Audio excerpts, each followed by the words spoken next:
Hey, it's your old pal Slim, and this is 70mm, a podcast for movie fans just like you. Disclaimer at the top, we're not experts, but we do love watching movies.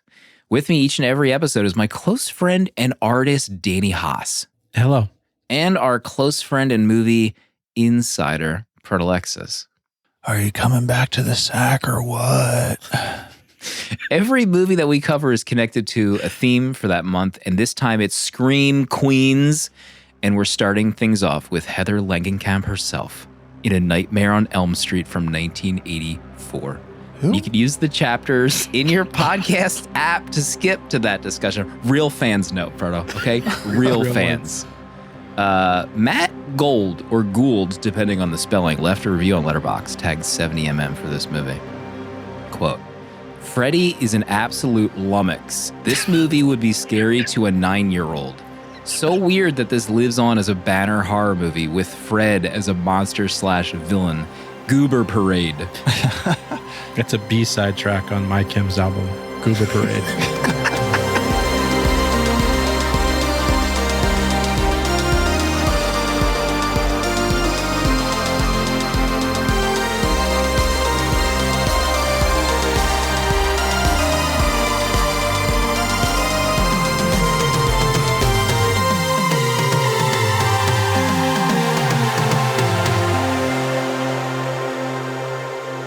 The big story this week, obviously, it's the meetup.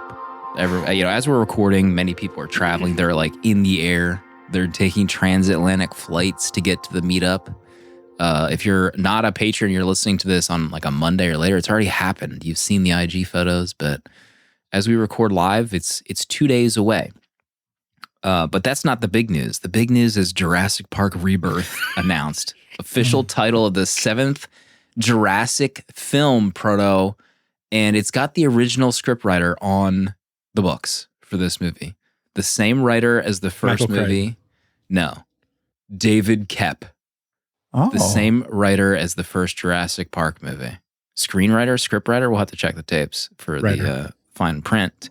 Proto, are you officially on board for Scarlet in the new Jurassic Park movie? You know, I had no idea this was happening, but when I heard that Gareth Edwards is manning the director's chair, Yeah. Scarlett Johansson, some other folks, Mahershala Ali. yeah, Ali. It looks good. I'm actually excited. I was like, wait a second, this isn't Trevor Rowe. This is. I mean, we saw what happened with Planet of the Kingdom of the Apes. Is this Planet of the Kingdom of the Apes for the Jurassic World franchise? It could be happening. It could be. You know, people say it all the time. Are we back? Is cinema back with Gareth? I think when we talked about the creator, we were like hoping he would do a movie that he didn't write. So, I mean, we're in the Jurassic Park. Hoping. Yeah, Proto and I. Danny was not hoping for that. Sorry to lump you in with that, but Christ. I mean, he's not writing it, but he's directing it. I mean, do you know, David's credentials? Oh, yeah. Yes. Oh, yeah. Carlito's Way. Mm-hmm. Jurassic Park 1. Spider-Man. Toby's Spider-Man. Excuse me. War of the Worlds. Death Becomes Her. Panic Room. Yeah, those are all bangers. He's got it. Dial of Destiny. Bangers. 3.5-star banger, I think, for that one. Or actually, I might have given that one 4. It's a 5-bag. What's the most recent Koepp movie besides Dial of Destiny? What's the one before that? Sorting. 1 second. Please sort by recency. Kimi. Okay, the one before that. You Should Have Left. Okay, before that. The Mummy. Okay. Okay. We gotta move on, folks. folks. We're running out of time. We're running out of tape. So that is exciting. I'm all in. But Proto was all in on a lot of movies. We haven't recorded in like 2 weeks. And Proto, you were doing work.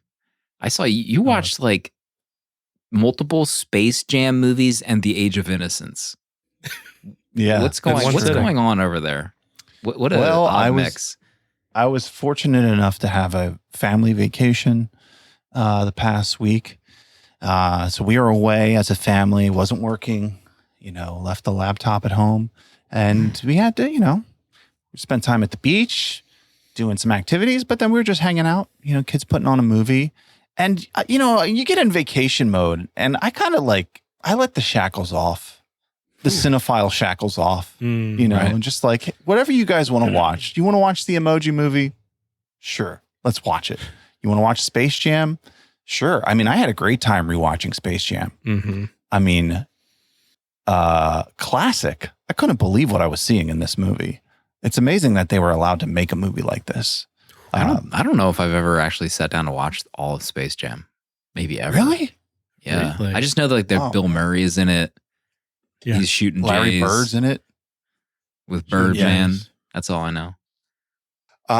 Yeah, so I had fun rewatching that. Yeah, then we watched the new one. Not so much with the new one. Not my jam. I'll just say that, not my jam. Oh, that should have been my review. That would have been good. I would have killed God, 10 likes at least on that review. Hold on, let me log it real quick. Who's the athlete in the new? Oh, it's LeBron. Right?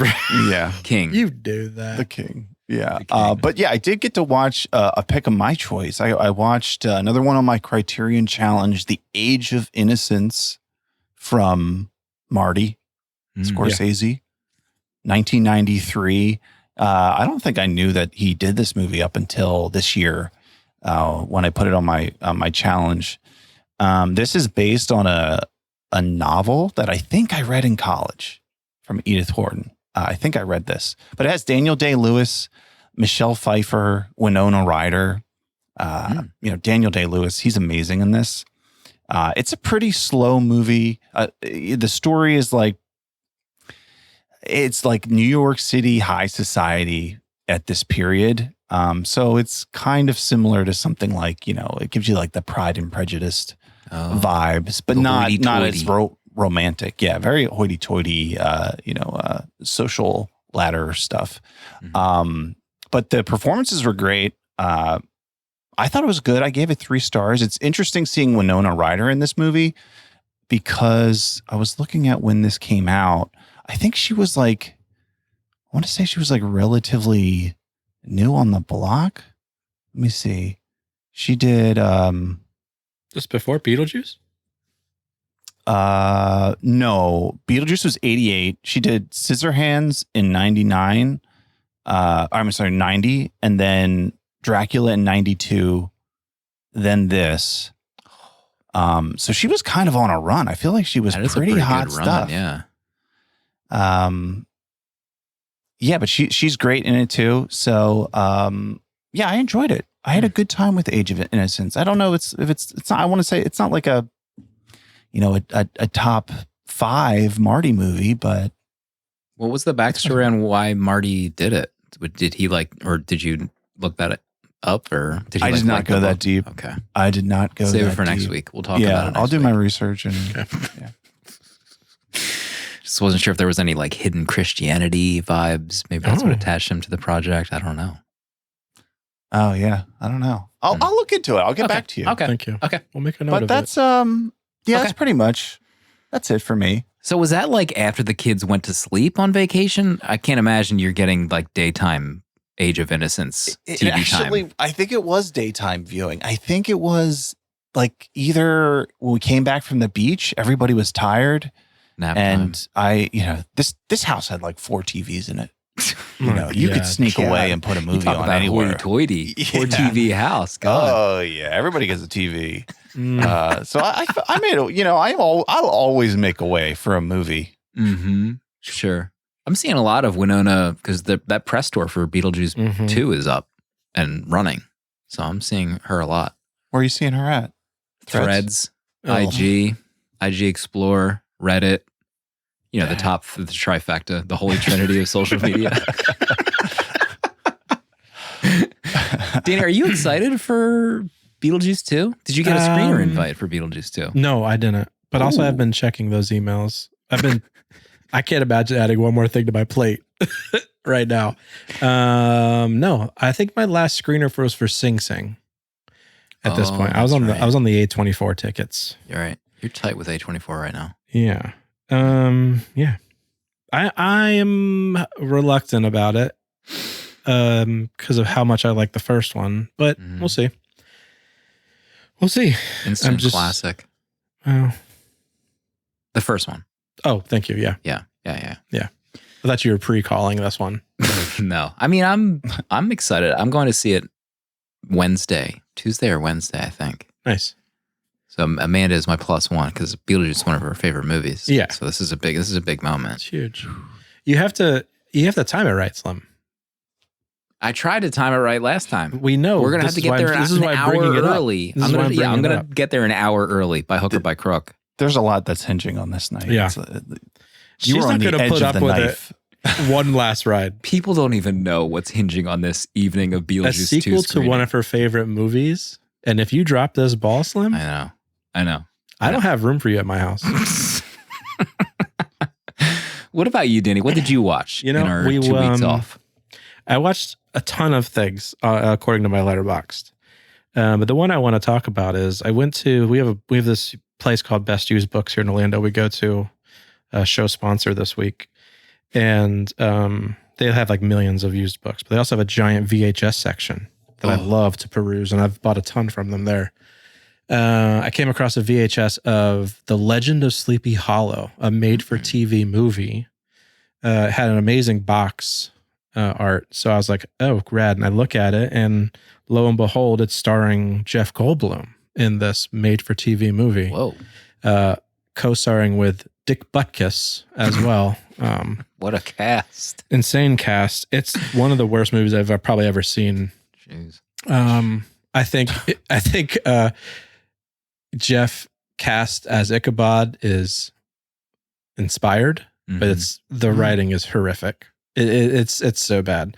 There is one moment where, because Dick plays like the bully in town that is trying to marry the woman that Ichabod falls in love with. And he picks Jeff up like a child in a moment in this film. He like cradles him in his arms. And I was beside myself because Jeff is not small. He's really tall compared to Dick. And it almost looked like he was rocking him. And I was so confused as to what was happening. So I wouldn't recommend this film at all to anybody. Great box art, though. I was going to say, is that this poster you have on Letterboxd? Is this the cover on your VHS? Yeah, minus the little picture of Jeff. Oh yeah, it's funny. But that illustrated cover, yeah, it's fantastic. I mean, he's even inspired casting if he was cast today as Ichabod Crane. I mean, remake it. I would still watch it. Oh my god, this cover is nuts. It looks like a novelization cover. Yeah, right. Yeah, absolute banger. Jeff maybe not cast until after that piece of art was created. I mean, look at the banner image. Anything else? No, that's it. Okay. That's it. Quick say hello to Tyler, who joined our Patreon this week, got access to the VHS Village Discord, exclusive episodes, over 50 episodes, just available to patrons, discounts on merch, and every week we give out a free year of Letterboxd Patron to someone who joins our Patreon. So Tyler, congratulations. Just won. No ads, custom backdrops, custom Jeff Goldblum Sleepy Hollow posters at your disposal, and many more features. Just real quick, I'll talk about a couple things I watched. Maybe I'll save it for the post show, but I started the new Terminator Zero anime today. That's on Netflix. That's out? Yeah. It's good. Really? That's all I'll say right now. It's that good. Yeah. Oh, you're not gonna. I'm into it. Okay. I watched like 3 or 4 episodes so far. So, but I don't know what the heck made me watch Nicolas Cage's Ghost Rider. Banger. I don't know if like a photo popped up into my feed, and so I fired that bad boy up. Mark Steven Johnson directed it, his follow-up to Daredevil, and this movie made a lot of money, Ghost Rider. It's one of those like weird Disney properties. I don't remember what that company had at the time. Yeah, probably Sony. It's not great. The transformation that he does to turn into Ghost Rider is kind of cool, but he has one of the worst wigs I've ever seen. Like it's I think that's just his hair. no, it's horrific. I don't think Nick has great hair. He was balding by that point. There's no way he could grow that kind of hair. I took a couple photos and posted them to my IG stories, and my DMs were lighting up with people saying to please stop posting Nicolas Cage wig photos. So that was fun to walk back memory lane. It's not very good. So then I remember thinking that, like, didn't the guys who directed Crank, remember Crank? Oh my gosh. Yeah. They Is that directed Jason Statham? Yeah, they directed the sequel to Ghost Rider a couple years later with Nick. Vengeance? And Spirit of Vengeance, yeah. So this one, I was like, I think I remember thinking I liked that better. And that photo, that's what I'm talking about. That's his hairline. He's not growing Ghost Rider 1 hair at any point. This one was actually a lot of fun. And Ghost Rider is honestly sick as hell in this movie. Like the design of him, they really like updated things so it's less mainstream. He's murdering people left and right. It's awesome. Like the stuff that he does, it's so cool looking. The way they did the CGI for him as Ghost Rider in the sequel, it's awesome. Like Really? even today, it's I don't think still I saw the sick. sequel. Wow. Is that the Yeah. one where he pisses fire? Yes. Okay. Yeah, he pees fire as Ghost Rider, and it's pretty funny. So it like tries to be. And yeah, also Paul just posted that photo. Nicolas Cage was ripped in that scene where he had to be shirtless. I don't know what was going on. So the story is not great in Ghost Rider Spirit of Vengeance, but the Ghost Rider scenes are awesome. I think it probably popped up for you because he was a rumored cameo for the Daredevil Wolverine movie. Oh, maybe. God, that would have been awesome. So then I think in my comments of one of those reviews, people were talking about Daredevil, or I was talking about Daredevil, and I was like, maybe I need to go back to rewatch I'm jealous. Daredevil. I need to watch Daredevil. And I was pretty surprised at the stuff that holds up in Daredevil. Like, I feel like nobody talks about Ben Affleck as Daredevil anymore. It's like it's 20 years, 22 years Wow. like old, which is crazy to think about. And it's just like so far in the past that nobody even remembers it. But I don't know. I watched the director's cut because I remember thinking the director's cut was better. And the CGI is just terrible. Like the CGI is so bad. There's scenes of like Ben Affleck as Daredevil jumping off buildings and like swinging around. And it's like PS2, cutscene stuff. It's so bad. Also Colin Farrell as Bullseye. Like, do most people listening remember Colin Farrell as Bullseye in a Daredevil movie? Yeah. I'll never forget. Never forget. He's so like over the top. What was I? The scene where he does that, he makes I guess, whatever he's throwing out of paper clips. Yeah. Oh my God. Banger. There's also like the scene where he curses. I think in the theatrical, he doesn't say the F word, but in the theatrical, he's like, I want a bleeding costume. He says to Kingpin. And I remember like all the nerds in the theater be like jang in their pants, like at the inside joke. Like, yeah, get a costume. Yo, I don't know who played Kingpin. I don't remember that at all. That was Michael D'Onofrio. Clark Duncan. Oh, that's right. It's also like, I wrote my review. It's crazy that like Ben Affleck played Daredevil and Batman in his career at various points. Like they're very similar characters. I thought the Daredevil costume kind of works still. Yeah, like the leather, like that backdrop that I added. The first scene in the bar is pretty cool. There's a lot of wacky stunts in it. I think it looks pretty slick today by even today's standards. And he murders people. Like he just straight up throws some guy on the train tracks and he gets cut in half and he's dead. And there like a shot that like is basically the Joe Quesada cover of him hanging off the There's a lot of fan service in it for sure. The movie opens with him as one of the covers. I need to watch this. You need to watch this. Wow. He does like is it at the end when he like whips the ropes all around him? Spoilers. 22 years old. 2003 this came out. I couldn't believe it was 20 years when I did the math. I mean, simple math to do. You just look at the date. He did it. But there's also like the director's cut adds, a few scenes like Coolio plays a character in the director's cut. Like they do like actual lawyer investigative work. But there's more of it like where he's addicted to painkillers because he doesn't have like really superpowers outside of like the sonar or whatever. But there's a scene where he like goes to sleep in a cryo tank because he's like in so much pain at the end of the like fighting crime, and he can hear someone like about to be murdered, like screaming for help. and he's just like in the tank about to close it, and he like just goes back in the tank and closes it. Like he just decides like, you know what? I think I'm done tonight. So that stuff is pretty cool. And it's pretty dark. It reminded me of like Marvel's attempt to make like a Crow movie. Like it's pretty dingy and dark for most of the movie, but there's just so many bad scenes that are corny, like comic book related.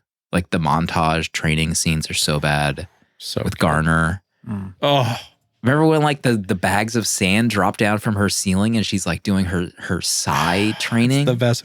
Is Elektra a scream queen? I have to pick that. Proto's gonna quit the show if we have him do Daredevil. So it's I think the regular version's on Plus, but you can purchase I think the director's cut elsewhere. Highly recommended for those 20-year-old or older comic fans like us. Is it time for Freddy? I think so. The greatest horror character ever created. The most scary and frightening visage in cinema.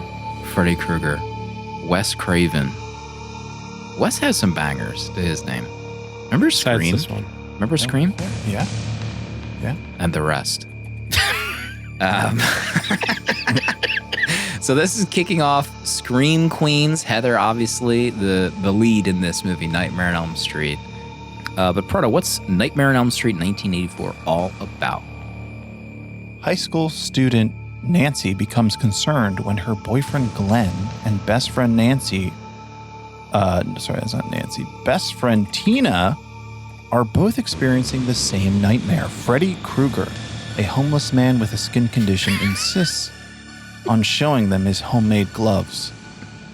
But it gets worse because if you die in the dream, you die in real life because the dream is real. It's a dream, but it's real. But it's not. Let that sink in. But even though her friends are dead, none of the lousy adults believe her. Realizing that she can't stay awake forever, Nancy comes up with a plan. She will set a trap for Freddy in reality, even though he only exists in the dream world. It doesn't make any sense, but hey, it works. Unless it doesn't.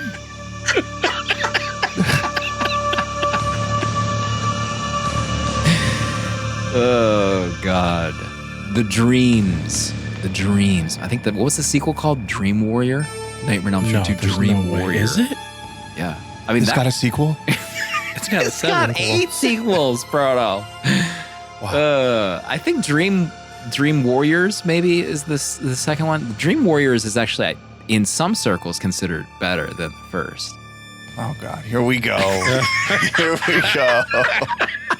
I'm sorry. Mike Scott says Dream Warriors is the third one. I don't remember what the hell the second one's called. Can anyone confirm in chat what the second one is called? Freddy's Revenge. Thank Just you. looked it up. Okay. Anywho, I've seen this movie a bunch over the last maybe 5 or so years. One of which feels like it was Letterboxd show related. Disclaimer: I'm a Letterboxd employee. It was someone's maybe favorite movie, or like maybe it was a horror episode. Name them. I'm not gonna dox anyone. Just before we even get in this segment, with all due respect to the people who love Freddy, you're coming to this, you see Danny's sicko art, you're like, hell yeah, finally another pod talking about Freddy Krueger and the legend. Just relax. We're all friends here, okay? Just shut off the app now. Okay. Come back next week. Oh, yes, Marcy in chat. It was Churches. We interviewed the band Churches years ago. Lauren. And they had a lot of fond memories watching Nightmare on Elm Street, obviously with their album that had just come out around that time. So I've seen this a bunch. I have a few reviews that I'm very proud of that I won't spend any time on at this moment. Danny, what's your history with the Freddy Krueger character in a Nightmare on Elm Street franchise? I don't really have a history with Freddy outside of, I think I told it last time we brought it up.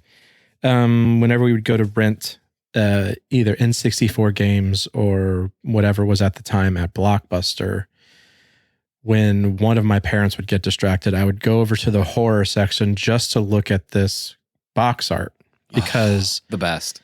This poster has to be one of the best horror posters of all time. Like it's an incredible poster. So I had to like sneak off and look at it. And I remember like flipping over to the back to see Freddy a little bit more, I think. I was just enamored by this box. It was always like creepy. And I was probably not the same age as Heather at the time, but she looks like a lot younger on the art. And so I was just like, oh man, what if this happens to me? And then I'd put it down and run out crying. My dad would Danny console me. Haas. What was the one episode where I suggested just like child you is like a small child, but it's your adult head on the child with the beard? I just Googled, I mean, the poster is an absolute all-timer. I would own this poster. Oh my God. I love this poster. Matthew Peak, I believe, did the art for most or all of the Elm Street movies. Even the second one that I was talking about earlier is kind of sick. Like, look at this one. That's good. Yeah. Like, actually, I mean, all of them. We need to do some research on Matthew Peak. Well, This guy he's done cooking. a ton of stuff. Really? GoldenEye. Not like the GoldenEye poster, but he's done just banger stuff. GoldenEye. Thank you. Proto, your thoughts on Matthew Peak and the franchise in general with your history? I have similar experiences to Danny. I wonder if a lot of people have had this of being in Blockbuster, going to the horror section and looking at the covers, because I never saw this when I was young. I feel like seeing it in Blockbuster, probably like even playing in Blockbuster at different times. And then this just being everywhere. I think in like any kind of movie montage, I feel like I was just seeing Freddy all the time growing up. If it's like a TBS, horror, reel of some kind, you're going to see Freddy. So it's just like so familiar with this character, but never saw it. I also have like a vivid memory of my brother telling us that he had a dream of Freddy Krueger, of like having the same kind of experience. And for whatever reason, that's like always stayed with me, of like him not being able to get away from Freddy in a dream. And then I just like, wasn't going to watch it. Yeah, I this is probably like a generational thing, but like when we grew up, not to sound like a super old person, but that's okay. Sorry, everyone, I'm We're super not ageist old here. But like when we grew up, we could like see scary things on TV that like our parents were watching or we weren't supposed to watch, and it would like scar us. Right. Like there would be a scarred individual from that moment on. And like Freddy, I feel like was one of those things, like a character that you didn't know a lot about, but you just remember seeing these scenes and it's like a horror movie. When I think about like my son who's 13, I don't know, he doesn't like, I feel like he doesn't have those memories. Maybe that's just because of like our household, like we're a multi-TV household that I was making fun of earlier. And like he can watch things like when he wants. And I wasn't really able to do that when I was younger. So you're like in the room a lot more in like the family room, kind of like accidentally seeing certain clips. But I don't know, do kids like see scenes from horror movies and get scarred today in 2024? Is that a thing that happens? Gosh, I don't know. I bet they see like YouTube shorts coming across the wrong thing. I feel like there's Slender so Man. much. We can't get into it, but there is so much weird content on YouTube, and I fear for my children. Yeah, I fear for them. Yeah. But I mean, James would show me like Slender Man YouTube clips. Oh, I forgot And about ask me that. about Slender Man. And like the videos were just like, this is worthless. Like, what are you showing me? There's nothing here. Slenderman, an homage to Freddy in the alley. Oh my God. His arms in that scene. Well, so this is the first time viewing for both of you. Yeah. So I'd be curious, like, I mean, how many years in the making this moment to finally sit down? That's true. Danny, what did you think when you finally sat down to watch the horror movie? Because in the making ofs that I think you and I both watched, they talked this movie up as like, this is up there. This deserves to be up there with The Exorcist. And they rattled off like other historic horror movies. So how do you feel now having seen the movie? It's weird because I don't think the movie sucks, but I think Freddy sucks. And I don't think he's just he's like a weird goober. Like I don't understand the scare. Like he's gross looking, yes. The knives are fingers, but he never seemed I don't know. Like it just always seemed like you could definitely survive an attack from Freddy. It just by using your head.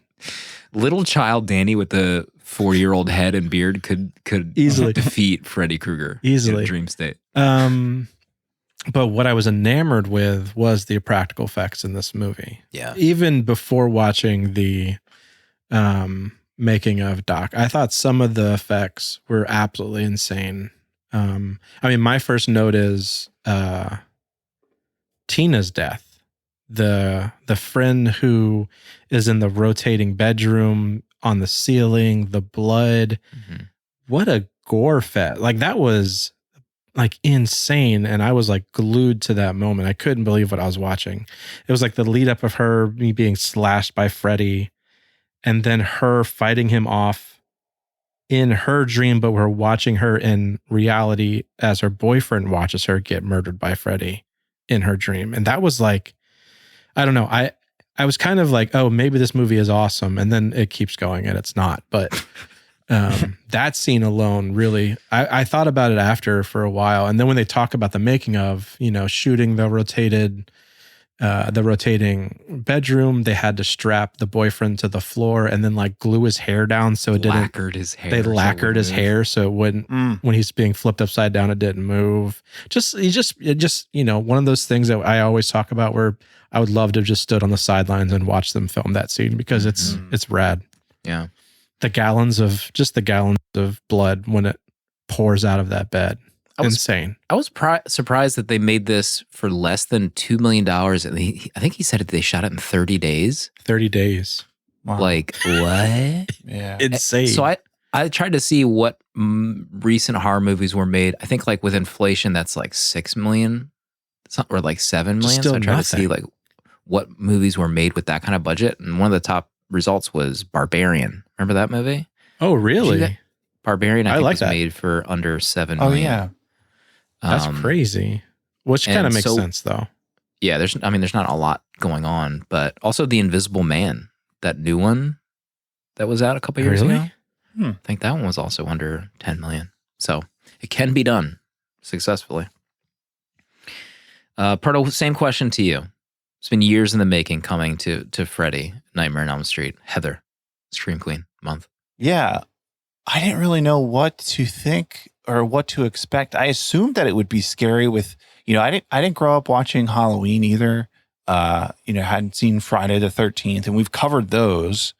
And I feel like I can see why like those are classic because there are scary bits in those, but this doesn't have it, I would say, in the same way.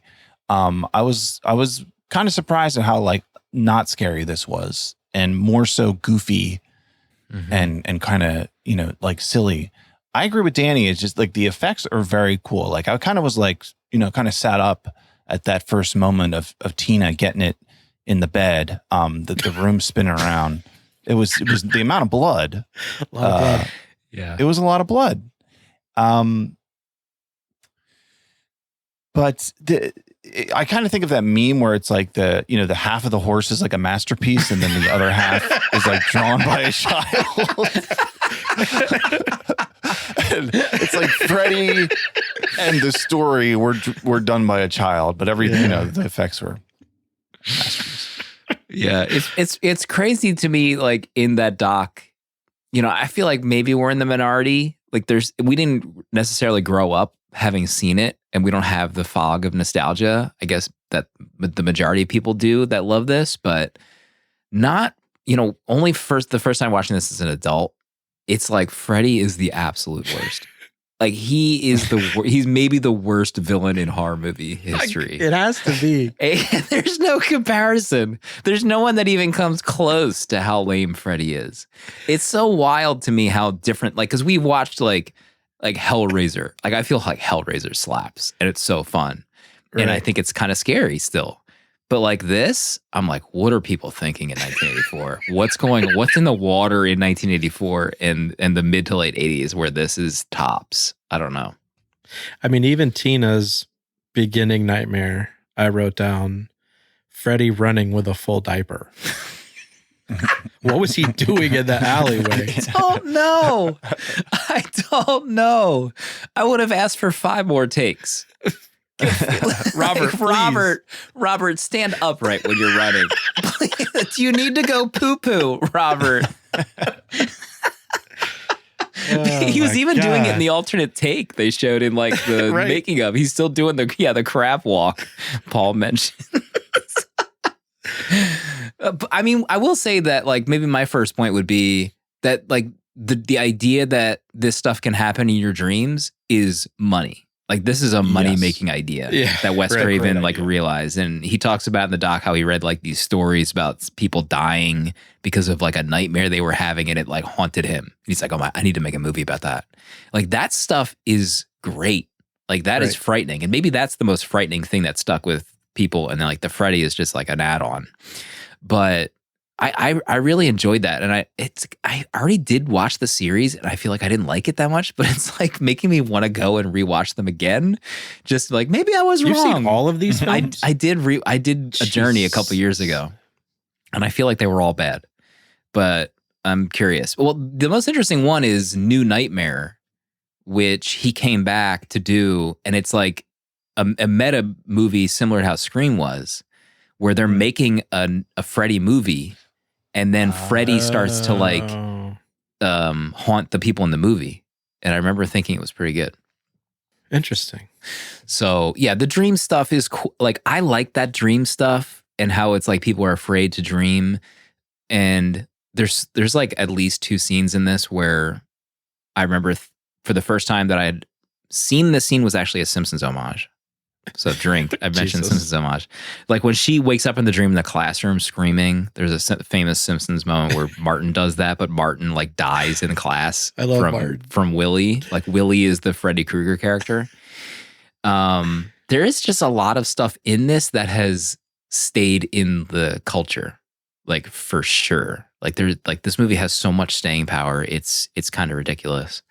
The stuff where like even like Proto was making fun of it in the intro, but like related to the dreams where she pulled something from her dream into real life, like where she pulled the hat. Like if I were her parents, I'd be pooping myself. Like I'd be running like load my pants like Freddy if she pulled the hat through.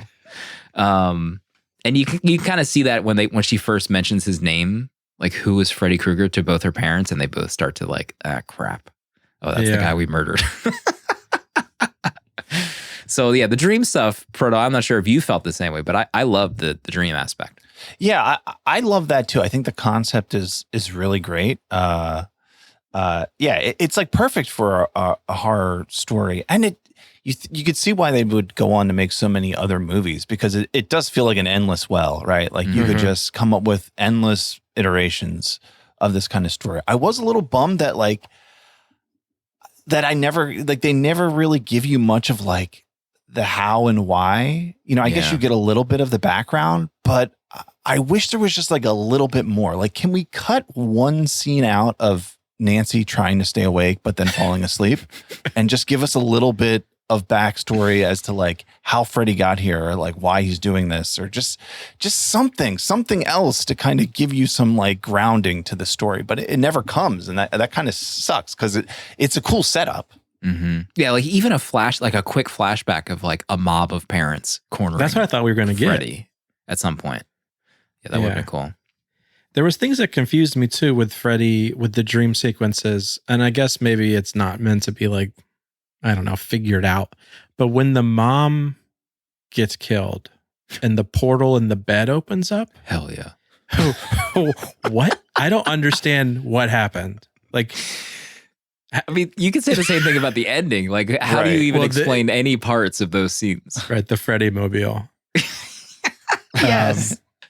I don't know. I was just like, oh, she was killed. But then it's like, why is she sucked into a portal if she was killed in real life? I was so confused. And why was her corpse still there?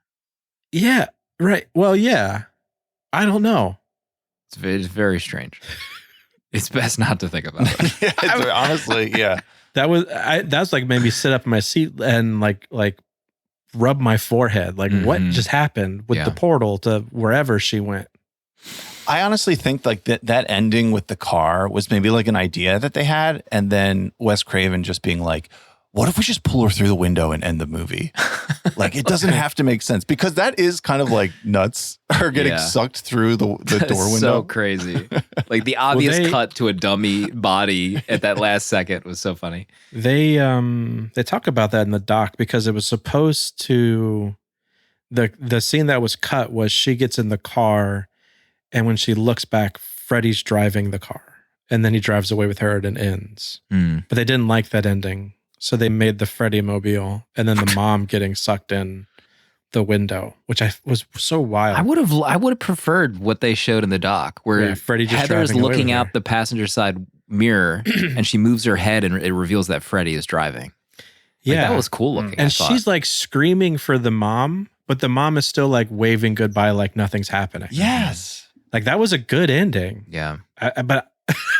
When you see his stripes on the convertible top, I know, yeah, I was so like, weird. If that car, like, if a mouth opens, like, it turned into like Pee-wee's Playhouse all of a sudden. It did. Yeah. It did.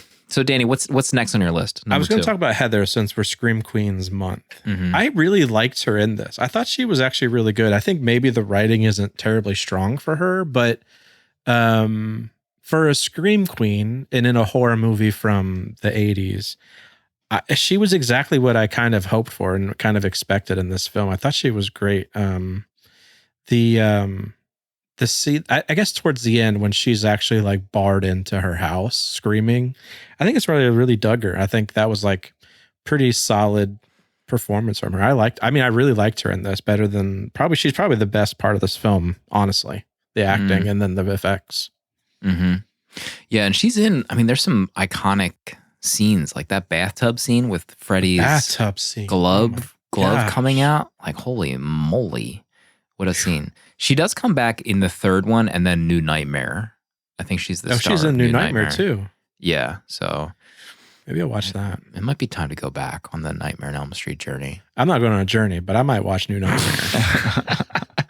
But also, like, her relationship with her mother is so weird. I never knew anyone that referred to their mom as mother like that. Did you guys ever know anyone like that when you were growing up? I don't think so. Yeah, I don't think so. It's weird. So I'm not weird. calling her mother. So weird. I remember she like, don't fall asleep, you could drown in there because she's in the bathtub. Yeah.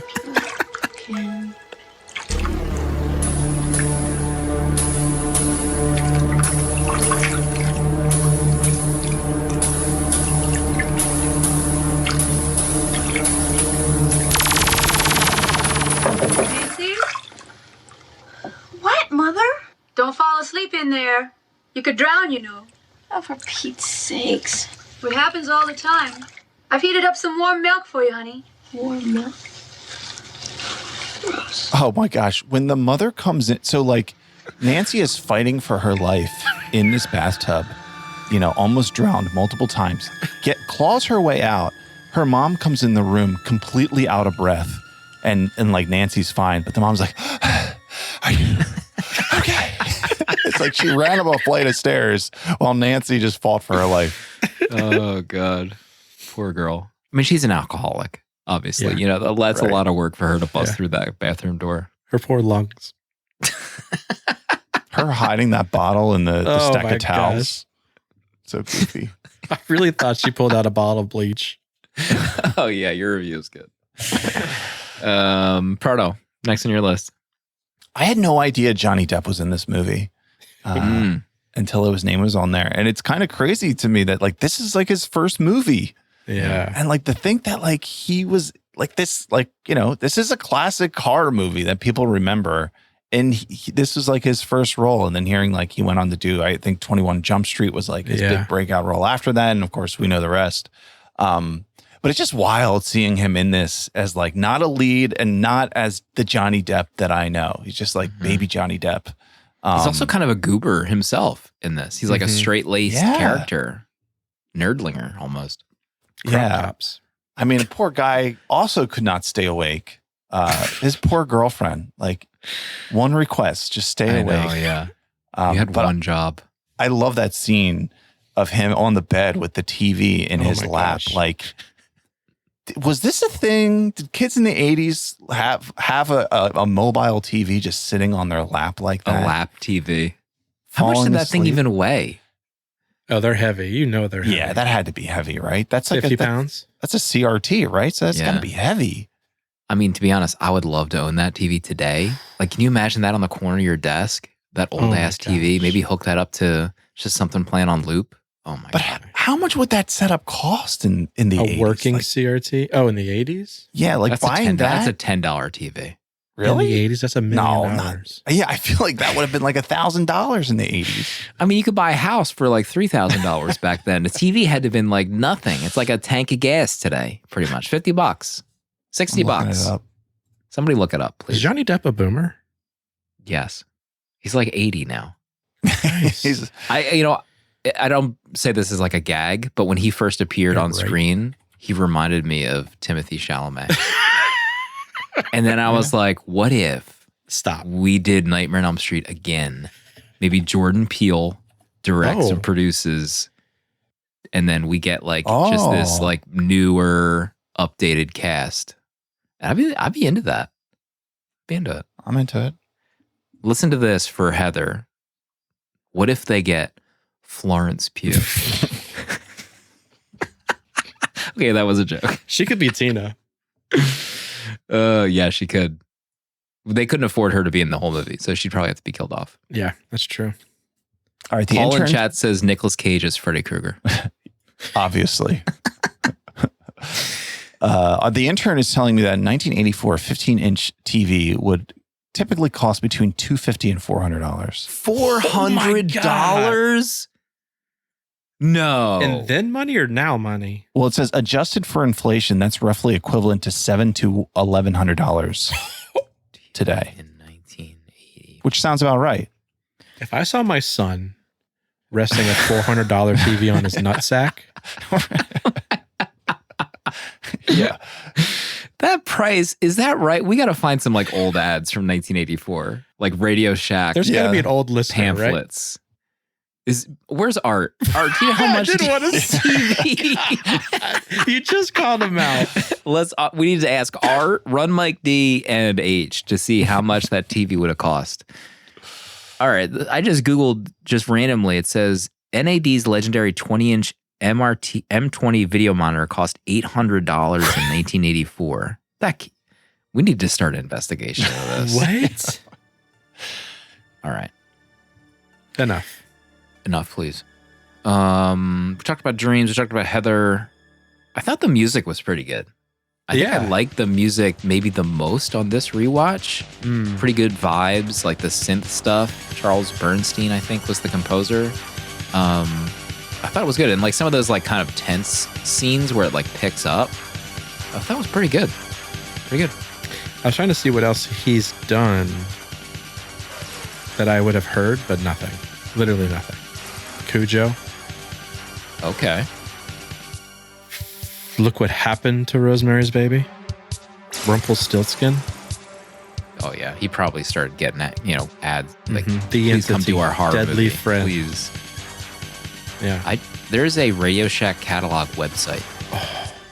So we might be There able it to is. pinpoint some Oh, exact My pricing. God. Wait a minute. There it is. $500. There it is. The ARARP. Do we know if that's the exact model? Can we get confirmation? I could spend 2 hours on this I know. tonight. Yeah.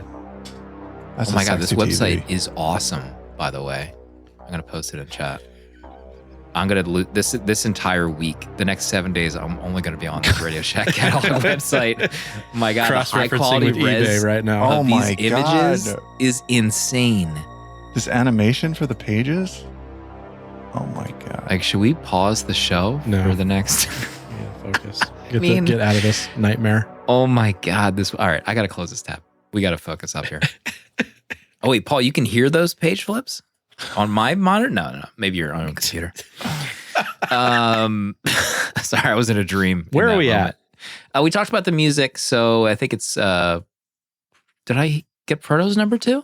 Sorry, it's Radio Shack website. It's throwing me for a loop. Let's see.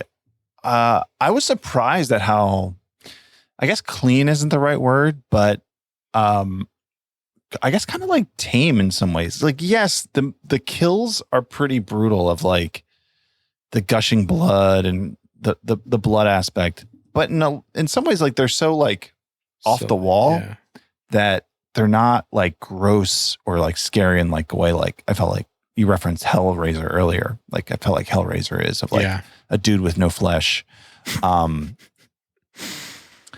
But then also like the fact that like this had like no nudity as well. That just seems so weird for a movie like in the 80s of this being just like so clean. In some ways, I'm just surprised at how, in a lot of ways, how tame this feels, especially with its record. That's true. The only thing that is like questionable now is like they pork in that bed while Johnny and Heather are, just keeping lying about the sex noises. And they're high schoolers. They said when she died, Brian they said De she was Palma film where he's going to show all the nude teens. Yeah, true. This is pretty, safe compared to Carrie. But like, yeah, in her parents' bed, Emma says, "Oh God." Listen, when you're young, it gets crazy. But they said that she was 15. That's pretty young. It's very young. Yeah, pretty young. It's pretty young. It's pretty young. So I wrote that note down as soon as like, so and so died. She was 15. I'm like, wait, what? I think I notated that in a previous review. So I don't know. The 80s were a wild time, I guess. Yeah, back then in movies. We'll never know. Well, I don't know anything about that. Danny's final point, maybe. I don't know what else to say about this film. Everyone that could hear Heather's screams from being barred inside of a house, oh my God, belongs in jail. The cop says, maybe I should go tell the lieutenant. When she's screaming bloody murder, asking for help, he's just like standing at the house looking at her, screaming at him. That guy, I couldn't believe it. He What needs an to be ending. in jail. Absolute jail time for that guy. Maybe I should go tell the lieutenant, her father, as she's screaming someone's trying to kill her. Oh, also that guy lighting himself on fire for that role. Oh my God. Oh yeah. Insane. That was probably like one of the most insane stunts I've ever seen. He was on fire for so long. It looked pretty painful. I mean, imagine being Nancy, right? Was that the mother's name? No. What was the mother's name? Tracy. Tracy? I don't know. Imagine being the mother. Nancy's Heather. When Fred just like lays on top of her as he's on fire. Brutal way to go out. Brutal. Gosh, it felt like she was yelling for 10 minutes at that window. She was. At that point. No one even caring outside of the house. I also liked how, it's pretty unclear, like if you're in a dream state, because it just feels like nighttime with like some fog. And it's like that in real life in the movie and in the dream. So you can almost like not even tell, like, is this person dreaming or is this real? Proto, final point? Yeah, I only really have my honorable mentions left. I think her mom gives her a bottle of pills and it says stay awake, V fast acting. I thought that was hilarious. I feel like that's something Slim would buy from like a 7-Eleven. The old Slim. The old Slim. Not the vegan one. Not my current vegan incarnation. So I just found the screenshots on the Radio Shack website. So there's some differing prices here. There's like a black and white one. Could we tell if it was color in this movie or not? It was $100. This is only a 9-inch screen for $100. $100, compact 5-inch for $350, and a 13-inch with a remote was $400. So there you have it. Drooling over that remote. People would kill for 5 inches. I mean, this entire page is porno. I'll just take the whole screenshot and put it in here. It's insane. Like, look at that entire page. Are you joking me right now? Writing that copy. It's a lot of copy. Ridiculous. The golden era of being a copywriter. Let's start a Radio Shack catalog podcast. We'll review I'm listening. And we have like vintage artwork for each episode for that particular month. I'm in. I might just read some of these for Proto Lexus Radio. That's read the whole description. All right, sorry. Back to your Menchies. Her mom saying, "You'll feel better once you get some sleep." Like, Mom, she is literally being hunted in her dreams, and you're telling her to go to sleep. That was dumb. That was so dumb. There's a lot of moments like that where it just feels like the characters were off with like what was going on around them. Another one at the end, when the mom dies on the bed, right? And like her and the dad are in the room and they like watch her get fried in the bed, right? So it's like your wife and mother are dead. And then I think that one of them say like, "I'm okay. You go downstairs." And then, I think that the dad then like just turns and goes. Yeah. It's like, dude, your wife just died in front of you. And there's like, that's your response. Like, well, all right, I'll just head downstairs. Yeah. And she was sucked into a portal to hell. Right. Yeah. When you add the portal to hell and the flaming Freddy, it gets even crazier. You can't tell what's reality. My only other thing was the tongue coming out of the phone and licking her. Gosh. God. Incredible. Incredible. You can't get that out of Radio Shack.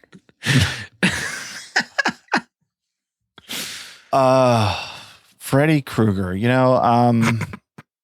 I don't really know what to say. I feel bad, like really talking bad about it any more than I have to. I feel like a lot of people who love this movie, it seems like they watched it really young and it left an impression on them. So I think you're right about like it's weird watching it as an adult, almost or like 30 years later. Yeah. So I'm at 2 stars for this. It really did not do much for me, unfortunately. But I'm glad to have finally watched it. Yeah. Checked it off the list. I think I'm in the exact same boat as Proto. I'm so happy to finally have seen this film. Freddy is such a nothing burger villain. It's insane. Like it's insane to me how unscary Freddy is. Like he makes this movie not scary, which is wild to me. Yeah. But I'm in love with all the practical effects in this film. Just an insane amount of hard work and just smart techniques in this film. We didn't bring it up, but I loved the effect of the spandex wall with like the face of Freddy pushing through it. Oh, that was amazing. Oh, love it. My only other honorable note was Wes named him Freddy because that was his real life bully as a kid, which I thought was fantastic. 3 stars for me. I had a great time watching the effects. 3 stars. Okay. 3 stars is good.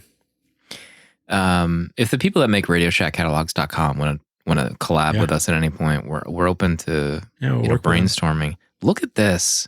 Versatile color video processing system enables you to get perfect color from VCRs. I'm dropping a screenshot.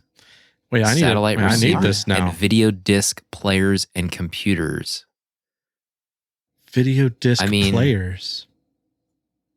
My YouTube algorithm is the original going vaporware? to go buck wild. Christ. There's also like a video stabilizer, amplified 3-output video selector. Oh, God. Wow. This is going to change my life, this website. Yeah. How about his sweater? The Freddy sweater. His whole kit is very strange. Yeah.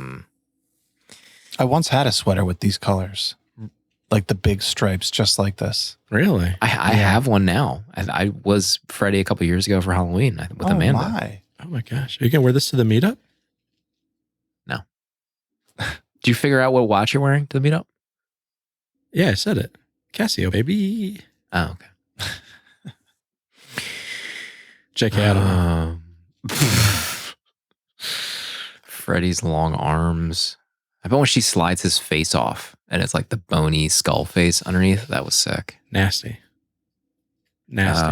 Big shout out to Lynn Shay, the teacher, the actress. She was also in the movie Kingpin, one of the greatest movies ever made. She played that landlady that had sex with Woody Harrelson so that he could like pay the rent. Remember that? I've never seen it, so thanks.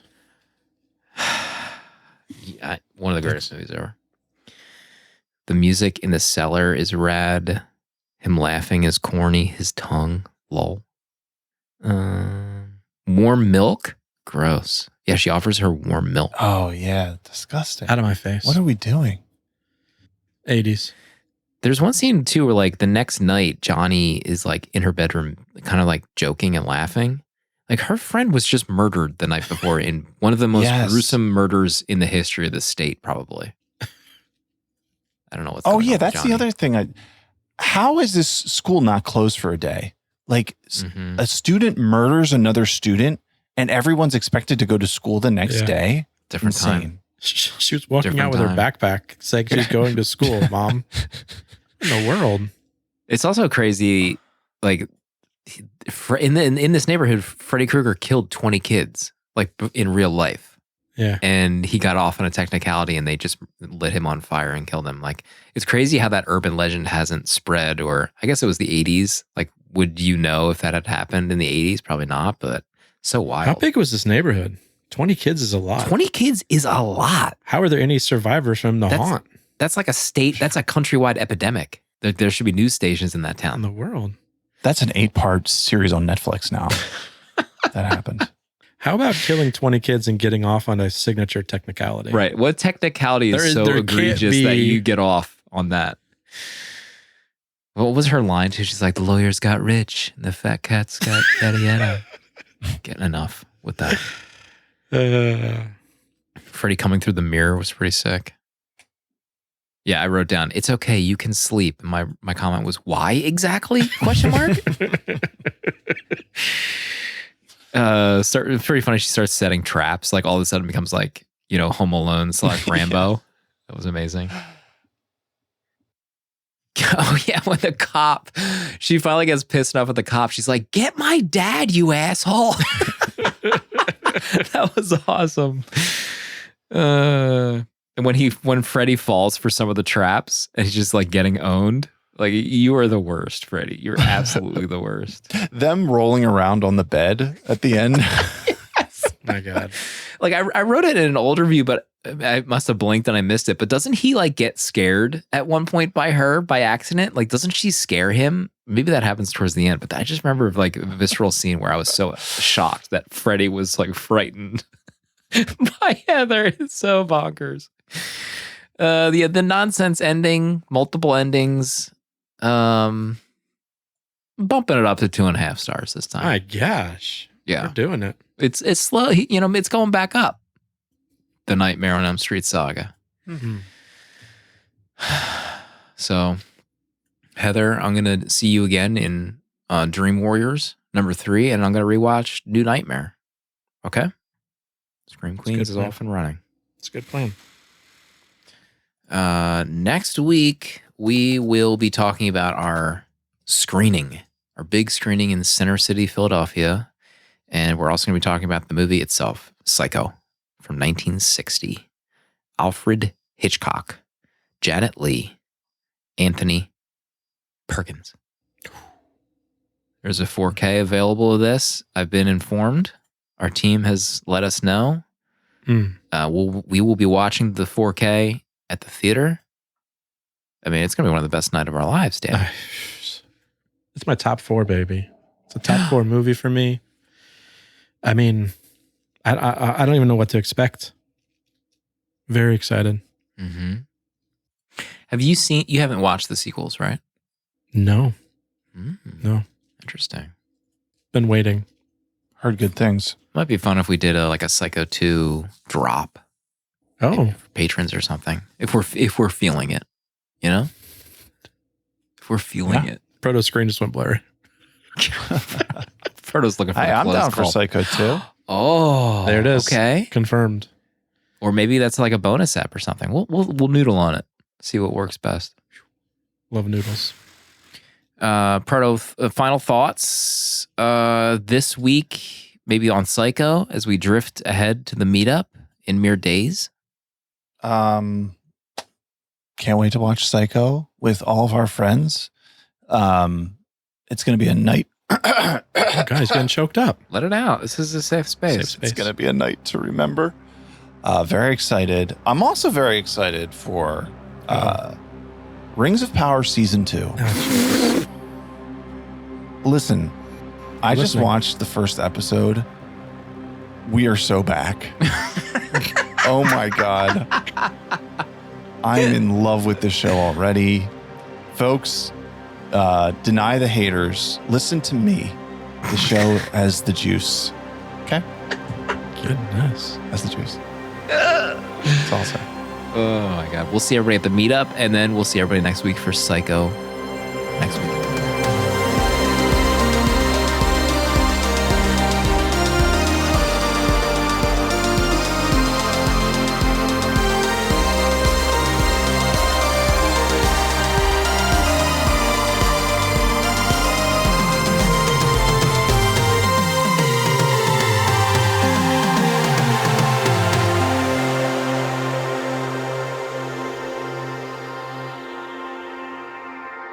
$70mm is a tape deck production featuring original artwork provided by Danny Haas.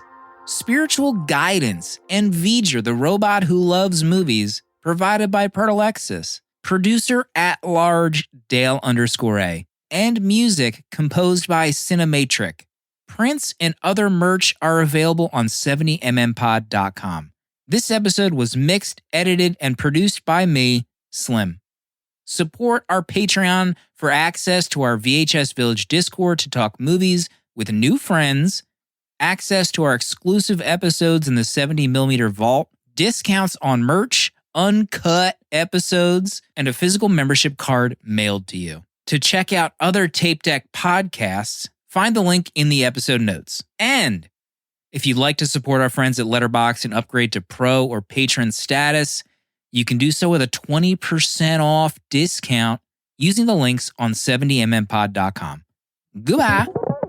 This is a Tape Deck podcast.